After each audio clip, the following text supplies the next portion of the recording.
Hi, ഞാൻ Alex Tessy Jose, family therapist and HR trainer, പ്രോജുല advanced counselling and training, Kottayam.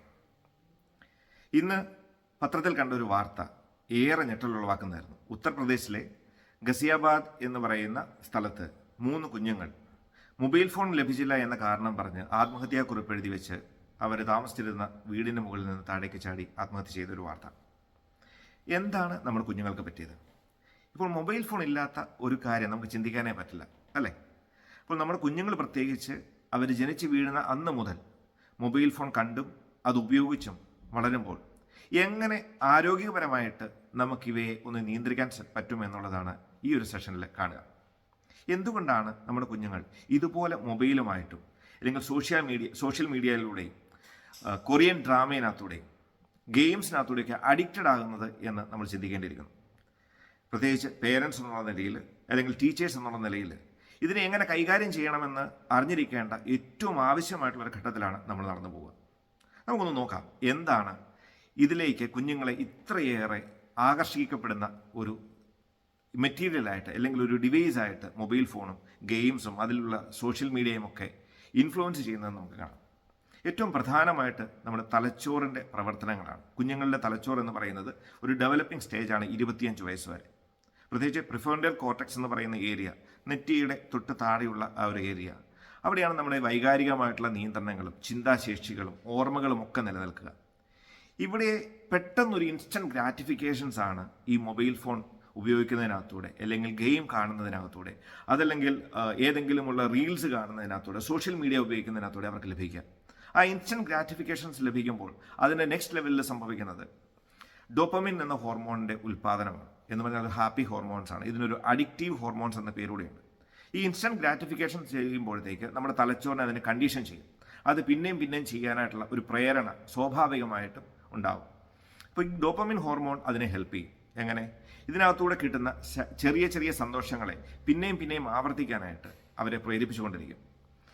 ഇത് പ്രധാനമായിട്ടും കുട്ടികളിലേക്ക് ഇതൊരു ട്രിഗർ ചെയ്യുന്നതിൻ്റെ മെയിൻ ഫാക്ടർ എന്ന് പറയുന്നത് എല്ലാവരിലും ഉള്ളതുപോലെ കുട്ടികളും ഒരു വലിയ സ്ട്രെസ്ഫുൾ ആയിട്ടുള്ള ഇവൻസിനകത്തൂടെ അല്ലെങ്കിൽ അവരുടെ ലൈഫിലെ ചില ഇവൻറ്റ്സ് അവരിലുണ്ടാക്കുന്ന നെഗറ്റീവായിട്ടുള്ള ഇമ്പാക്ട്സ് അതിനെ ഓവർകം ചെയ്യാൻ അല്ലെങ്കിൽ അതിൽ നിന്ന് ഒളിച്ചോടാൻ അവർ കാണിക്കുന്ന ഒരു മാർഗ്ഗമാണ് ഈ മൊബൈൽ ഫോണിനകത്തൂടെയുള്ള സോഷ്യൽ മീഡിയയ്ക്കകത്തൂടെയുള്ള ഗെയിംസിനകത്തൂടെയുള്ള ഇവരുടെ ഒരു സ്നേഹവും അതിനകത്തുള്ള അഡിക്ഷനിലൂടെ അവർ ചെയ്യുന്നത്.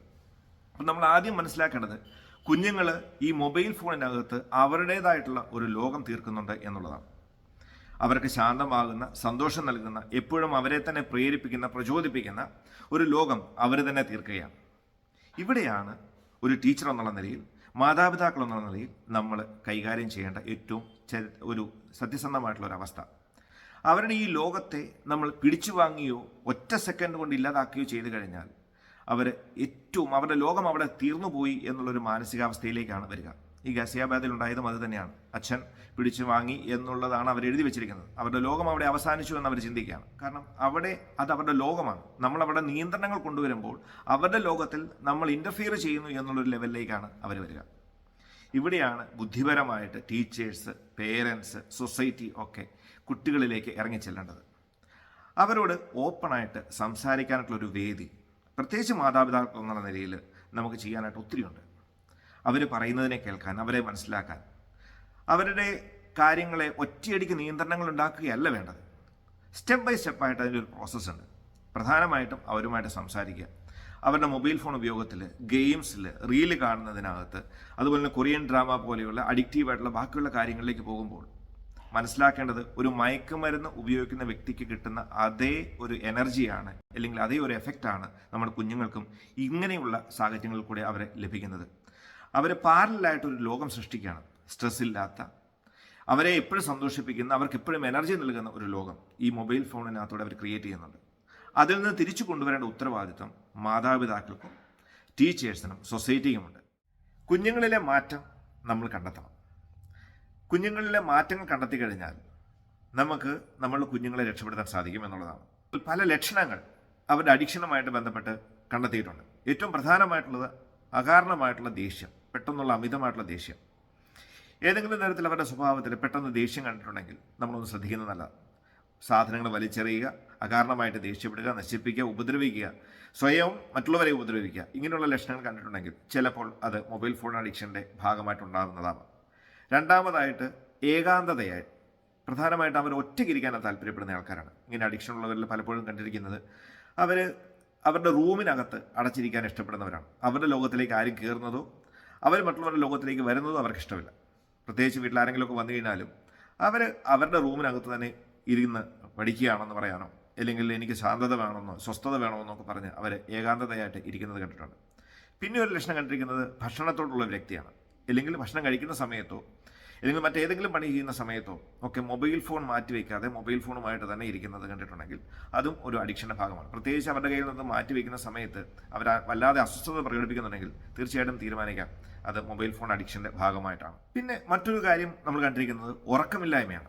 രാത്രി വളരെ വൈകിയും മൊബൈൽ ഫോണുമായിട്ട് പഠിക്കുകയാണെന്ന വ്യാജേന അല്ലെങ്കിൽ പഠിക്കുകയാണ് എന്തെങ്കിലും അസൈൻമെൻ്റ് ഉണ്ട് എന്നൊക്കെ പറഞ്ഞ് രാത്രി ഏറെ വൈകിയും ഇരിക്കുന്നുണ്ടെങ്കിൽ ഒന്ന് ശ്രദ്ധിക്കുന്നത് നല്ലതാണ്. ചിലപ്പോൾ അത് ഗെയിം കളിക്കാനോ അല്ലെങ്കിൽ റീൽസ് കാണാനോ അല്ലെങ്കിൽ എന്തെങ്കിലുമൊക്കെ നോട്ടിഫിക്കേഷൻസ് വരുമ്പോൾ സ്വാഭാവികമായിട്ടും അതിലേക്ക് നോക്കിക്കാനോ പോകാനുള്ള സാധ്യതകൾ കൂടുതലാണ്. പിന്നെയുള്ളതാണ് രഹസ്യ സ്വഭാവം. അവരുപയോഗിക്കുന്നതോ അവർ പ്രവർത്തിക്കുന്നതോ ഒക്കെ മറ്റാരെങ്കിലും നോട്ടിഫൈ ചെയ്യുന്നതോ നോട്ട് ചെയ്യുന്നതോ ശ്രദ്ധിക്കുന്നതോ അവരെ അസ്വസ്ഥപ്പെടുത്തുന്നത് കണ്ടിട്ടുണ്ട്. രഹസ്യ സ്വഭാവം സൂക്ഷിക്കുന്നുണ്ടെങ്കിലും സ്വാഭാവികമായിട്ടും നമ്മളത് ശ്രദ്ധിക്കുന്നത് നല്ലതാണ്. അതുപോലെ തന്നെ അമിതമായിട്ടുള്ള ആങ്സൈറ്റി, അതുപോലെ തന്നെ പ്രവർത്തനങ്ങളിൽ കോർഡിനേഷൻ ഇല്ലായ്മ അല്ലെങ്കിൽ ശ്രദ്ധയില്ലായ്മ, ഇവയൊക്കെ വരുന്നുണ്ടെങ്കിലും ഒന്ന് പതിവില്ലാതെ, അതായത് സ്ഥിരമായിട്ട് ബേസിക്കലി അവൻ്റെ ക്യാരക്ടർ ആണെങ്കിൽ നമ്മളത്ര കൺസേൺ ആവേണ്ടെങ്കിലും പെട്ടെന്ന് ആ ചേഞ്ചുകൾ ഉണ്ടാവുന്നുണ്ടെങ്കിൽ മാതാപിതാക്കൾ എന്നുള്ള നിലയിലും ടീച്ചേഴ്സ് എന്നുള്ള നിലയിലും ഒന്ന് ശ്രദ്ധിക്കുന്നതല്ല. ടീച്ചേഴ്സ് മാതാപിതാക്കളെ ഒന്ന് അലേർട്ട് ചെയ്യാനായിട്ടാണ് ടീച്ചേഴ്സ് ശ്രദ്ധിക്കാൻ പറയുന്നത്. ഇപ്പം ഇങ്ങനെയുള്ള ലക്ഷണങ്ങൾ നമ്മുടെ കുഞ്ഞുങ്ങളിലുണ്ടെങ്കിൽ അവനിൽ മാറ്റങ്ങൾ പെട്ടെന്ന് മാറ്റങ്ങൾ വരുന്നുണ്ടെങ്കിൽ അത് ഒന്ന് ശ്രദ്ധിക്കേണ്ടത് വളരെ അത്യാവശ്യമാണ്. കാരണം പലപ്പോഴും ഇവ സംഭവിക്കുന്നത് ഏതെങ്കിലും തരത്തിലുള്ള പ്രത്യേകിച്ച് മൊബൈൽ ഫോൺ മുഖാന്തരമുള്ള അഡിക്ഷൻ്റെ ഭാഗമായിട്ടുണ്ടാവാം. ഇതെങ്ങനെ മാറ്റാം? അഡിക്ഷൻ്റെ കാര്യങ്ങളൊക്കെ പറഞ്ഞു, പക്ഷേ ഇത് എങ്ങനെ നമുക്കൊന്ന് മാറ്റിയെടുക്കാമെന്നുള്ളത് അതും ഒരു 5 സ്റ്റെപ്പിനകത്തൂടെയാണ്. ഏറ്റവും പ്രധാനമായിട്ട് അവനെ കേൾക്കുക എന്നുള്ളതാണ്. അവനുമായിട്ട് സംസാരിക്കുക. നിർദ്ദേശങ്ങളും മതിലുകളും പണിയുന്നതിന് മുമ്പ് അവനെ ചേർത്ത് നിർത്തി അല്ലെങ്കിൽ അവളെ ചേർത്ത് നിർത്തി ഒന്ന് സംസാരിക്കുക. നിന്നിൽ എന്തൊക്കെയോ മാറ്റങ്ങൾ ഞങ്ങൾ കാണുന്നു, എന്താണ് നിനക്ക്, എന്താണ് പ്രശ്നം, എന്ത് പ്രശ്നമുണ്ടെങ്കിലും ഞങ്ങൾ നിൻ്റെ കൂടെയുണ്ട് എന്നുള്ള ധൈര്യപ്പെടുത്തലുണ്ടെങ്കിൽ സ്വാഭാവികമായിട്ടും കുഞ്ഞിനെ നമുക്ക് അല്ലെങ്കിൽ കുഞ്ഞുങ്ങളെ നമുക്ക് തിരിച്ചെടുക്കാൻ പറ്റും എന്നുള്ള കാര്യത്തിൽ ഒരു സംശയവുമില്ല. ഈ ഓടിപ്പായുന്ന സമയത്ത്, തിരക്ക് പിടിച്ച സമയത്ത് കുഞ്ഞുങ്ങളെ കേൾക്കാൻ പലർക്കും സാധിക്കാറില്ല എന്നുള്ളതാണ് സത്യം. കുഞ്ഞിൻ്റെ കൂടെ, മക്കളുടെ കൂടെ നമ്മളുണ്ട് എന്നൊരു ധൈര്യപ്പെടുത്തലുണ്ടെങ്കിൽ പലപ്പോഴും അവർ വളരെ ഈസി ആയിട്ട് നമ്മൾ പറയുന്ന കാര്യങ്ങളെ അക്സെപ്റ്റ് ചെയ്ത് നമ്മൾ കൂടുതലുണ്ടാകും. നിർദ്ദേശങ്ങളല്ല, ഒരു സൗഹൃദമാണ് അവർ ആഗ്രഹിക്കുന്നത്. ആ സൗഹൃദം അവരുടെ മൊബൈൽ ഫോണിൽ നിന്നോ അല്ലെങ്കിൽ മറ്റുള്ള മേഖലകളിൽ നിന്ന് കിട്ടുമ്പോഴാണ് ആ ലെവലിലേക്ക് അല്ലെങ്കിൽ ആ മേഖലകളിലേക്ക് അവരുടെ ശ്രദ്ധ മായുന്നത്. ഏറ്റവും പ്രധാനമായിട്ട് നമ്മൾ കൊടുക്കേണ്ടത് ആദ്യത്തെ സ്റ്റെപ്പ് എന്ന് പറയുന്നത് അവരെ കേൾക്കുക, സംസാരിക്കാനായിട്ട് ഒരു വേദി ഉണ്ടാക്കി കൊടുക്കുക എന്നുള്ളതാണ്.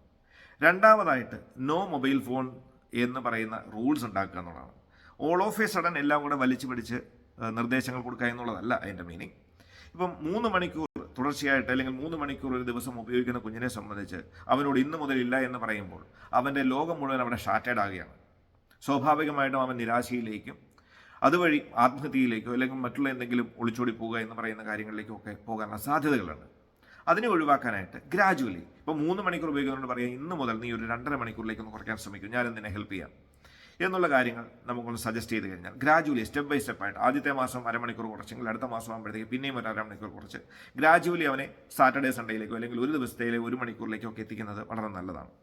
പ്രത്യേകിച്ച് നോ മൊബൈൽ ഫോൺ എന്ന് പറയുന്നത് പ്രത്യേകിച്ച് ഭക്ഷണം കഴിക്കുന്ന സമയത്ത്, TV കാണുന്ന സമയത്ത്, പഠിക്കുന്ന സമയത്ത് മൊബൈൽ ഫോൺ ഇന്ന ഏരിയയിൽ, ഈ ഒരു പർട്ടിക്കുലർ ഏരിയയിൽ കൊണ്ടുപോയി വയ്ക്കുക എന്നൊരു നിർദ്ദേശം കൊടുത്തു കഴിഞ്ഞാൽ അതിന് വളരെ പോസിറ്റീവായിട്ട് പലപ്പോഴും കണ്ടിട്ടുണ്ട്. അതുപോലെ തന്നെ പ്രത്യേകം ശ്രദ്ധിക്കേണ്ട ഒരു കാര്യം, നമ്മൾ റൂള് പാലിക്കുമ്പോൾ അല്ലെങ്കിൽ റൂള് നിർദ്ദേശിക്കുമ്പോൾ അത് മാതാപിതാക്കളെന്ന നിലയിൽ നമ്മളും പാലിക്കാൻ ബാധ്യസ്ഥരാണ്. നിർദ്ദേശങ്ങൾ ഒരാൾക്ക് മാത്രമായി പോകുന്നത് കുഞ്ഞുങ്ങളെ ആകപ്പാടെ കൺഫ്യൂഷനിലേക്ക് നയിക്കാൻ സാധ്യതയാണ്. അപ്പം നമ്മളും അതിൻ്റെ ഒരു ഭാഗമായിട്ട് മാറുക.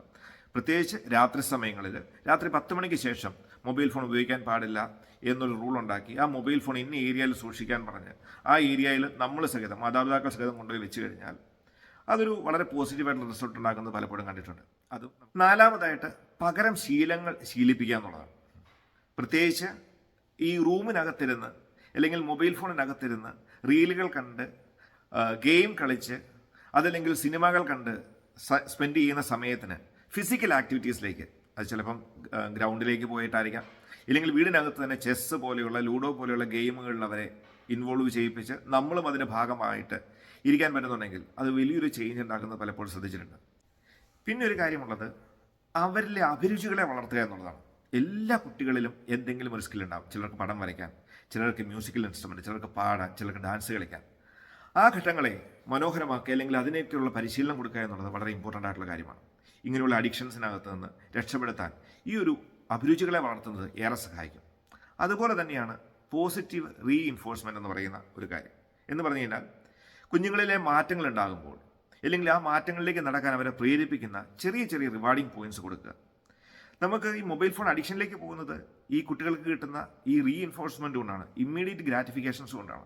ആ ഇമ്മീഡിയറ്റ് ഗ്രാറ്റിഫിക്കേഷൻസ് കുടുംബത്തിനകത്ത് പേരൻസിൻ്റെ ഉള്ളിൽ നിന്ന്, ടീച്ചേഴ്സിൻ്റെ ഉള്ളിൽ നിന്ന് കിട്ടുമ്പോൾ സ്വാഭാവികമായിട്ടും ഈ അഡിക്ഷനിൽ നിന്ന് മാറി അവർ പുതിയ പുതിയ കാര്യങ്ങൾ ചെയ്യുവാൻ അവരെ പ്രേരിപ്പിക്കും എന്നുള്ള കാര്യത്തിൽ ഒരു സംശയവും വേണ്ട.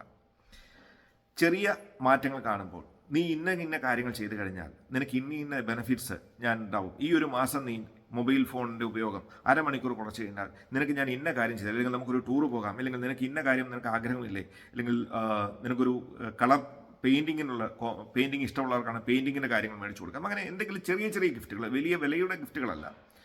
അല്ലെങ്കിൽ വെളിയിൽ ഒരു ദിവസം നമുക്ക് ഔട്ടിങ്ങിന് പോകാം എന്നുള്ള ചെറിയ ചെറിയ പോസിറ്റീവ് റീഇൻഫോഴ്സ്മെൻറ്റുകൾ കൊണ്ടുവന്നു കഴിഞ്ഞാൽ കുട്ടികളെ അത് പ്രചോദിപ്പിക്കുകയും ആ പ്രചോദനം അവരുടെ തലച്ചോറിലേക്ക് എത്തുകയും അവരുടെ അഡിക്ഷനിൻ്റെ ലെവലിൽ നിന്ന് മാറി അവർ പോസിറ്റീവായിട്ട് മാറുകയും ചെയ്യുന്നത് കണ്ടിട്ടുണ്ട്. ഒന്ന് ശ്രദ്ധിച്ചു കഴിഞ്ഞാൽ വളരെ ഈസി ആയിട്ട് നമ്മുടെ കുഞ്ഞുങ്ങളെ ഈ അഡിക്ഷനിൽ നിന്ന് രക്ഷപ്പെടുത്താനും അവരുടെ കൂടെ അവരുടെ പുതിയ ലോകം സൃഷ്ടിക്കാനും നമുക്ക് സാധിക്കുമെന്നുള്ള കാര്യത്തിൽ ഒരു സംശയവും വേണ്ട. അപ്പം ഇതൊക്കെ ഒന്ന് ശ്രദ്ധിക്കുക. കാരണം കുഞ്ഞുങ്ങൾ നമ്മുടേതാണ്, നാളത്തെ തലമുറയാണ്. ഈ തലമുറയെ രക്ഷപ്പെടുത്തേണ്ട ഉത്തരവാദിത്വം നമുക്ക് ഓരോരുത്തർക്കുമുണ്ട്. ഒരു കാര്യം കൂടെ പറഞ്ഞു കൊള്ളട്ടെ, ഇതൊക്കെ ചെയ്തതിന് ശേഷവും കുഞ്ഞുങ്ങളിൽ മാറ്റങ്ങളൊന്നും കണ്ടില്ല എന്നുണ്ടെങ്കിൽ ഒരു വിദഗ്ധ സഹായം നേടുന്നത് എപ്പോഴും നല്ലതാണ്. ഒരു സൈക്കോളജിസ്റ്റിൻ്റെയോ അല്ലെങ്കിൽ ഒരു സൈക്കാട്രിസ്റ്റിൻ്റെയോ ഒരു ഹെൽപ്പ് നേടുന്നത് ഈ കാലഘട്ടത്തിൽ ഏറ്റവും അത്യാവശ്യമാണെന്ന് തിരിച്ചറിയുക. ഏവർക്കും നന്മകളുണ്ടാവട്ടെ. Thank you.